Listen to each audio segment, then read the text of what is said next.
बोलावा आला पाहिजे तरच जातो. आणि जेव्हा आल्यानंतर जेव्हा मी ही मूर्ती बघितली, बोललो नाही ही मूर्ती माझ्या दुकानात पाहिजे.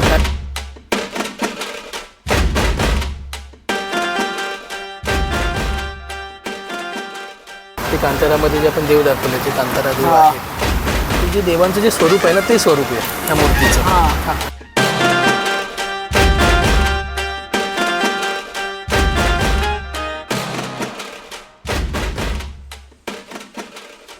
पण कॉन्सेप्ट आहे की दोन्ही हातामध्ये त्याच्या मोदक आहेत. त्याचप्रमाणे 2 उंदीर आहेत त्याला दिलेत आपण इथे. हा मोदक पण खाताना दाखवला आणि हा बाप्पाकडे बघताना दाखवलेला आहे.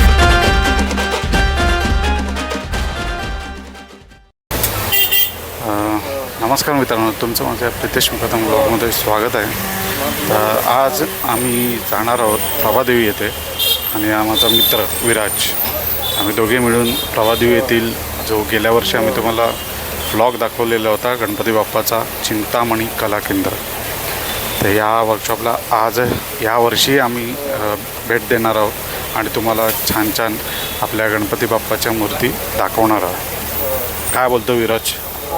नक्की चला मग जाऊया.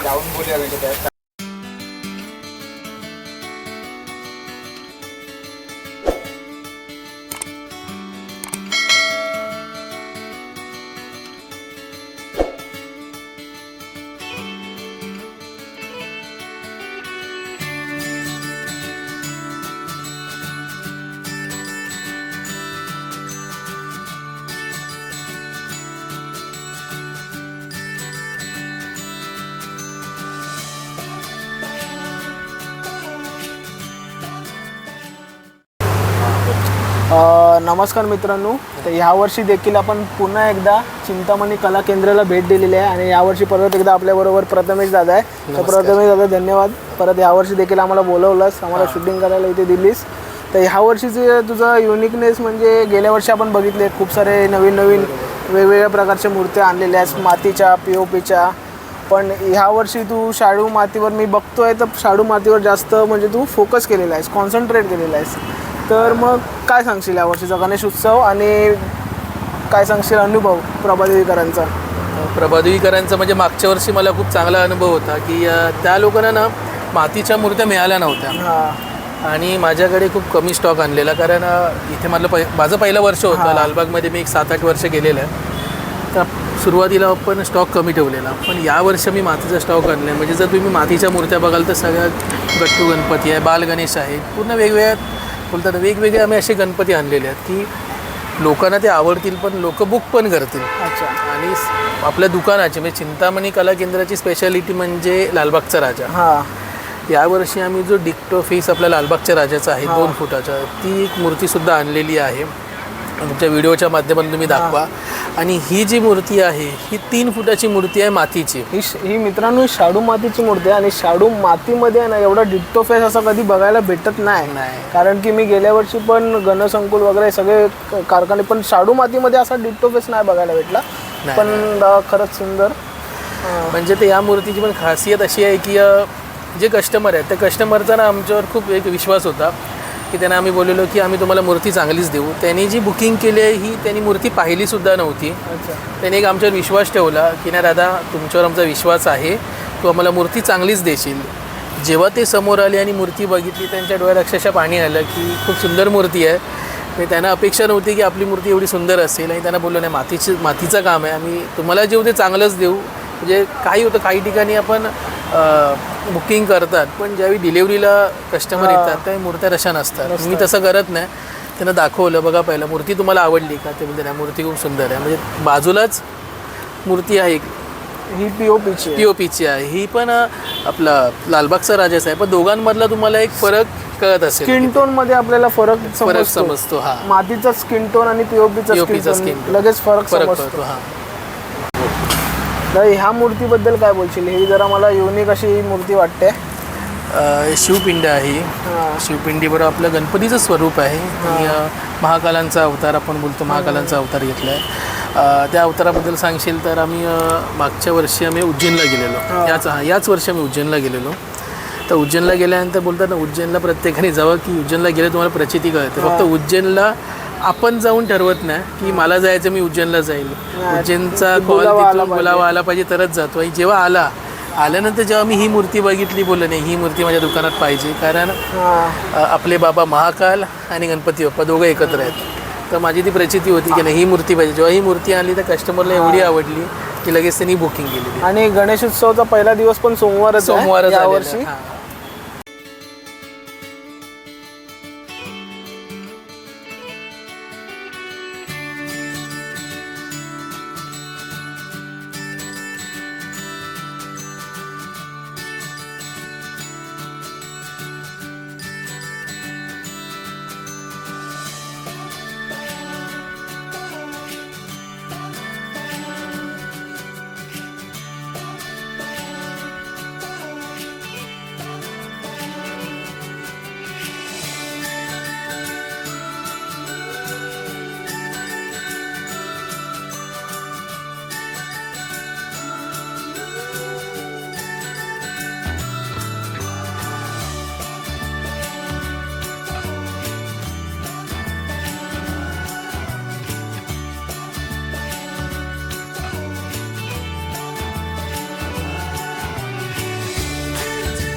आपल्याबरोबर आता चिंतामणी कला केंद्राचे संस्थापक आपण बोलू शकतो किंवा ज्यांच्या कल्पनेतून चिंतामणी कला केंद्राची सुरुवात झाली ती आपली पूजाताई आपल्याबरोबर आहे.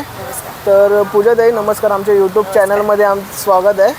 तर हा जो माझ्या समोरचा जो बाप्पा आहे हा म्हणजे सिद्धिविनायक बाप्पा आहे आपला, तर ह्याच्याबद्दल तू काय सांगशील मला? सिद्धिविनायक म्हणजे आता सगळ्यांचंच आपलं आराध्य दैवत आहे, बरोबर. आपण प्रभादेवीमध्ये आहोत आता सध्या. आपलं दुकान प्रभादेवीमध्ये आहे. तर आम्ही असा प्रयत्न करत होतो की जे इथलं मूळ आराध्य दैवत आहे आपलं श्री सिद्धिविनायक, तर त्यांची आपण एक मूळ मूर्ती घडवून घ्यावी म्हणून. आणि त्याच्यासाठी ही प्रभादेवीकर म्हणा किंवा संपूर्ण मुंबईकरांसाठी आपण ही जी मूर्ती आहे ती साकारून घेतलेली आहे. त्याचबरोबर याच्यामध्ये हा 1.5 फूट आहे अवेलेबल. याच्यामध्ये आपण 2 फूटसुद्धा करून घेतलेला आहे. म्हणजे जसं जे आपले कस्टमर्स आहेत त्यांच्या डिमांडनुसार आपण हे करून घेतलेलं आहे. आणि आम्ही प्रयत्न केला की तो जशी त्याची मूळ मूर्ती आहे तर तसं तंतोतंत करण्याचा प्रयत्न केला. आता साकार झालं आहे की नाही झालं आहे हे तुम्हाला म्हणजे तुमच्यावरती आहे, तुम्ही प्रतिक्रिया द्यायची आहे त्याची. बाकी आम्ही आमचं काम केलेलं आहे. दुसरी गोष्ट की सिद्धिविनायक ही अशी मूर्ती की त्याला आपण इतर वर्क काही करण्याची गरज नाही आहे. मला असं वाटतं जी आहे जशी सुबक आहे संपूर्ण आहे, त्यामुळे त्याला कोणताही दागिना म्हणा किंवा इतर काही आर्टिफिशियल वर्क करण्याची काहीच गरज नाही आहे. त्यामुळे तो आम्ही आहे तसाच ठेवलेला आहे आणि तो तसाच जे ग्राहक आहेत त्यांच्या पसंतीस उतरतो आहे. आणि मित्रांनो एक सांगू इच्छितो की ही मूर्ती शाडू मातीची मूर्ती आहे.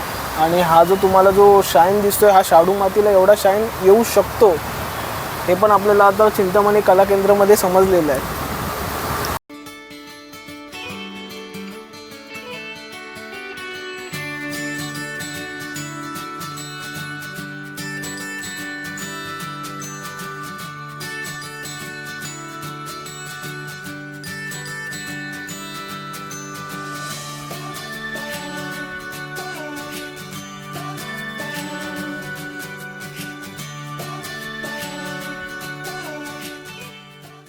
दादा हा जो मी पहिल्यांदा म्हणजे एवढी म्हणजे गेली मी दोन वर्ष झाली आपल्या यूट्यूब चॅनलला. आणि पहिली व्हिडिओ ही तुझीच होती गेल्या वर्षीची माझी. म्हणजे हा दुसरा वर्ष चालू झाला. आणि पण हा जो कन्सेप्ट आहे ना मुकुटचा, म्हणजे आपण नॉर्मल असे बघतो, ह्याला फोकस करतो ना, असे आपले नॉर्मल जे असतात सर्व देवांचे असे नॉर्मल असतात. पण हा जो कन्सेप्ट हा मी पहिल्यांदा म्हणजे गेल्या वर्षीपासून ते ह्या वर्षीपर्यंत 25-26 जो गणेश उत्सव आहे म्हणजे पूर्ण लालबागपासून तो हा जो असा कन्सेप्ट आहे म्हणजे इंद्रधनुष सारखा जो कन्सेप्ट असतो असा राऊंड टाईप, तो मला पहिल्यांदा इथे दिसला. तर काय सांगशील याच्याबद्दल आणि ही कन्सेप्ट तुला सुचली कशी? पहिली गोष्ट ही जी मूर्ती आहे जी आपण कांतारा मूवी बघितलेला, ते कांतारामध्ये जे आपण देव दाखवले जे कांतारा देव आहे, ते जे देवांचं जे स्वरूप आहे ना ते स्वरूप आहे ह्या मूर्तीचं. तर ही अशी मूर्ती आहे. आणि दुसरी गोष्ट सांगायची म्हणजे जेव्हा ही एका कस्टमरने मूर्ती बुक केली आपल्याकडे, तर बुक केल्यानंतर त्याने मला सांगितलं की ह्या मूर्तीला सजवा. ॲज अ मी मूर्तिकार म्हणून किंवा आम्ही सजवणारे जे आहोत त्याला सजवताना असा विचार केला की ही मूर्ती आपण कांतारा गेटअपमध्ये सजवूया. पण जेव्हा ही मूर्ती पूर्ण रेडी झाली, सजवली गेली आणि ते कस्टमर माझ्या दुकानात आले, त्यांनी बघितली, तेव्हा त्यांनी मला पहिला शब्द वापरला की ही जी सजवली आहेत ना, ही जगन्नाथाचा हा सजवलेलं रूप आहे. हां तर मी बोललो मला नाही माहिती सर, कारण मी कधी असं रूप जगन्नाथ माहिती आहे पण त्यांच्या जे माथ्यावर आहे, त्यांच्या जे डोक्यावर आहे, हे मी कधी पाहिलेलं नाही आहे. त्याने मला इथे तो फोटो दाखवला आणि मी स्वतः शॉक झालो की आपल्या हातून किती एक चांगलं काम घडून गेलं की डिक्टो तसंच त्याचं स्वरूप आहे जगन्नाथांचं. आणि त्या कस्टमरने सुद्धा त्यांच्या घरी आता एक जगन्नाथाचंच आपण डेकोरेशन करूया आणि ही मूर्ती आपण इथे बसवूया. तर वेगळं असतं. म्हणजे आपण जेव्हा गणपती सजवतो तर सजवताना आम्ही हा विचार करतो की मूर्ती मुळात सुंदर झाली पाहिजे, काहीतरी आपण कस्टमरला लावून देणार आणि कस्टमर घेऊन जाणार, हा प्रकार चिंतामणी कला केंद्रामध्ये होतच नाही. जे करायचं चांगलं करायचं, हा बाप्पा माझ्या घरात बसणार आहे एकच इंटेन्शन असतं आणि मी मूर्त्या सजवतो आणि त्याच इंटेन्शनने कस्टमर आमच्याकडे मूर्त्या घेऊन जातात. नाही ते बघितल्यावर समजतेच आहे, म्हणजे जी क्वालिटी ऑफ वर्क बोलतात ना ते समजतेच आहे आपल्याला, म्हणजे एकदम अप्रतिम. काय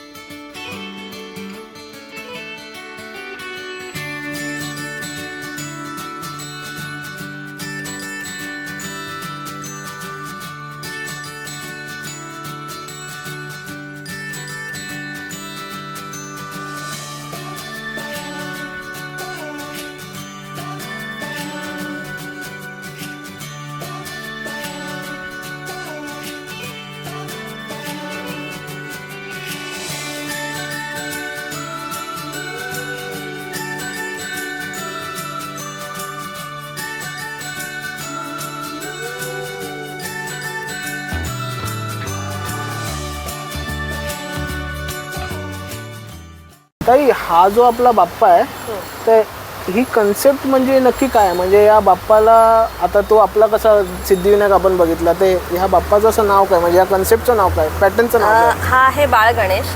जसं बरेच असे भक्त असतात ज्यांना बाळ गणेश हवा असतो. तर याच्यामध्ये आपण कॉन्सेप्ट आहे की दोन्ही हातामध्ये त्याच्या मोदक आहेत, त्याचप्रमाणे 2 उंदीर आहेत त्याला दिलेत आपण इथे. हा मोदक पण खाताना दाखवला आहे आणि हा बाप्पाकडे बघताना दाखवलेला आहे. त्याचबरोबर बऱ्याच म्हणजे आमची अशी स्पेशालिटी आहे की आम्ही मोरपंख जास्त यूज करतो. बाळ गणेशमध्ये म्हणा किंवा श्रीकृष्णांचे ज्या आपण मूर्त्या त्यांच्या टाईप बनवतो त्याच्यामध्ये म्हणा. पण हे जे आपण 3 मोरपंखवाला लावलेलं आहे ना, तर हे आपलं सिग्नेचर आहे. आणि ह्याच्यामध्ये आपण ज्या मोठ्या मूर्त्या असतात त्यांच्यामध्ये सुद्धा हा कॉन्सेप्ट आपण आतापर्यंत आणलेला आहे. आणि मी कस्टमरच्या सांगण्यानुसार ॲक्च्युली ते त्यांचे केस लावलेले आहेत, त्यामुळे ज्यामुळे त्याला थोडा रिअल टच येईल. आणि आपण दागिने जे आहेत ना ते थोडे मिनिममच ठेवतो, कारण त्याचा जो संपूर्ण लुक आहे ना तो सुद्धा तसाच टिकून राहतो, ओव्हर वाटत नाही आणि बघताना त्याच्या चेहऱ्यावर नजर जाते ना की दागिन्यांवरती. त्यामुळे चिंतामणी कलामची ही खासियत आहे की आपण जे दागिना वर्क करतो तर ते सगळीकडे खूप फेमस आहे.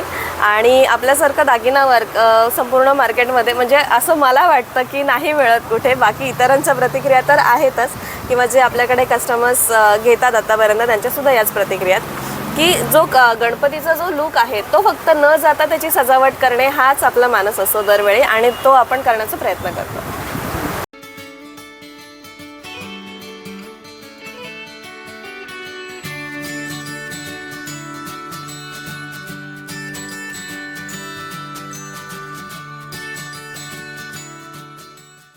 आपल्यासमोर आता पुण्याचे आराध्य दैवत श्रीमंत दगडूशेठ गणपतीचा बाप्पा आहे आपल्याकडे. तर ताई, ही जी पूर्ण जी ज्वेलरी मी आता बघतोय, खरंच म्हणजे डोळ्यात असा प्रकाश पडतोय त्या ज्वेलरीचा. म्हणजे एवढी अप्रतिम परीने ही काम केलेलं आहे, ते म्हणजे जी क्वालिटी आहे, वर्क क्वालिटी बोलू शकता तुम्ही, ती मला आता दिसते. पण ताई, तरी किती दिवस गेले असतील हे ज्वेलरी करायला तरी अंदाजे म्हणजे आम्ही शॉपच्या वेळेप्रमाणे पकडलं तर 3 दिवस लागले मला हे कॉन्सेप्ट करायला. बिकॉज आम्ही थोडं यावेळी लक्ष्मी कॉन्सेप्ट केला आहे. जर पाठीमागे तुम्ही जी चक्री आहे ना ही बघत असाल ना, संपूर्ण मुकुटमध्ये आम्ही लक्ष्मी आणि शिव असं आम्ही त्रिशूळ लावलेले आहेत संपूर्ण, आणि लक्ष्मी आहेत, माता लक्ष्मी. जसं म्हणतात की श्री गणेश हे महालक्ष्मींचे मानसपुत्र असं मानलं जातं, तर त्याच्यामुळे कॉन्सेप्ट यावेळी आणले. आणि सगळ्यात मोठी गोष्ट अशी की दगडूशेठ हलवाई ही आपली दरवर्षी खासियत असते की त्यांचं जे वर्क असतं ना ते केल्याशिवाय आम्ही कामाला सुरुवात करत नाही. पहिली गोष्ट. तर आणि ही वर्क करायला आम्हाला खूप दिवस लागतात. म्हणजे दरवर्षी आपण तेच काम रिपीट नाही करत, कधीच नाही. म्हणजे आता पहिल्या वर्षापासून ते आत्तापर्यंतचा रेकॉर्ड आहे की दरवर्षी नवीन काहीतरी वेगळं. आणि म्हणजे एका कस्टमरच्या घरी जवळपास सलग दगडूशेठ जातो आणि वेगवेगळ्या रूपामध्ये जातो आणि ते दरवर्षी आपल्याकडूनच घेतात. असे जवळपास 7 ते 8 कस्टमर्स आहेत. आणि म्हणजे ते आपण असं म्हणतो ना की एक सवय लागते आपल्याला की वर्क करायची. मग ते याच्यामध्ये संपूर्ण आमची हाऊस भागते पूर्ण. जी दागिना वर्क करायचं असतं ते हा पूर्ण करतो. तर ताई तू मस्त सुंदर माहिती दिलीस आणि खरंच म्हणजे बोलतात ना शब्दच नाही एवढे म्हणजे ज्वेलरी एवढी चांगली म्हणजे वर्क ॲक्च्युली असं बाहेरून आर्टिफिशियल नाही वाटलं पाहिजे. हा आमचा थोडा ट्राय असतो की जे ज्वेलरी आपण त्याला घालतो तर बहुतेक जणांना असं वाटतं की ती आपण जी रिअल ज्वेलरी घालतो 1 ग्रॅमची तर ती आहे का असं आम्हाला बरेच जण विचारतात. म्हटलं आम्ही ती नाही आहे, आपण प्रॉपर एक एक स्टोन हाताने चिटकवून हे संपूर्ण वर्क केलेलं आहे. तो बरोबर एकदम बोलतात ना हुबेहूब जो पुण्याचा आपला दगडूशेठचा बाप्पा आहे तो हुबेहूब इकडे म्हणजे साकारलाच आहे. प्रयत्न पण नाही बोलू शकत, कम्प्लीट साकारलाच आहे. म्हणजे ज्वेलरी पण वगैरे श्रीमंत असं वाटले पाहिजे.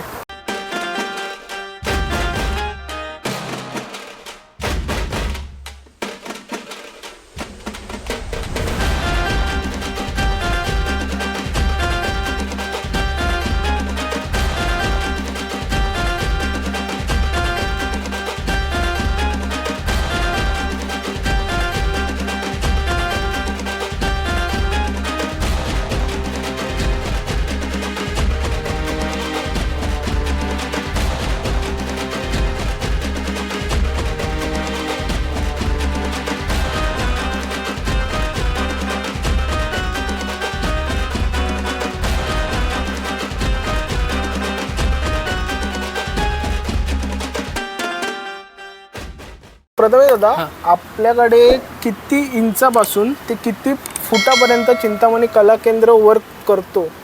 आपल्याकडे ना आता 1 फुटापासून ते 3.5 फुटापर्यंत गणपतीच्या मूर्ती मिळतात. त्याच्यामध्ये आपल्याकडे शाडू मातीच्या सुद्धा अवेलेबल आहेत आणि POPच्या सुद्धा अवेलेबल आहेत. 3.5 फुटाची मी बोललो लालबागच्या राजाची मूर्तीसुद्धा आपल्याकडे अवेलेबल आहे. शाडू मातीची आहे ती. जर कोणाला गणपती बाप्पा आपला घरचा बुक करायचा असेल तर त्यांनी चिंतामणी कला केंद्र, प्रभादेवी, सेंचुरी बाजार, फायर ब्रिगेड जवळ ते इकडे येऊन आपण भेट देऊ शकता तुम्ही. आणि जर कोणाला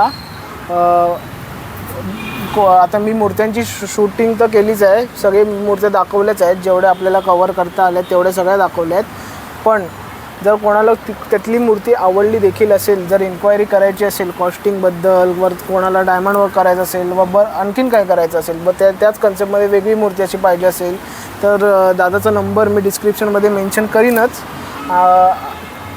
तर तुम्ही कॉन्टॅक्ट करून दादाला विचारू शकता. आणि जर कोणाला इकडे यायचं झालं, जर रस्ता माहिती नसेल तरी तुम्ही दादाला कॉन्टॅक्ट करू शकता. बरोबर. आणि तुम्ही पण इथे आलात आणि कारखान्याचं शूट केलं दरवर्षीप्रमाणे. तुमच्यासाठी पण एक चांगली गोष्ट आहे की तुम्ही दरवर्षी पहिलीच व्हिडिओ बनवता ती आमच्या कारखान्याची बनवतात. म्हणजे मला थोडंसं हॅपी वाटलं की आमचा कारखाना तुमच्यासाठी पण खूप लकी आहे.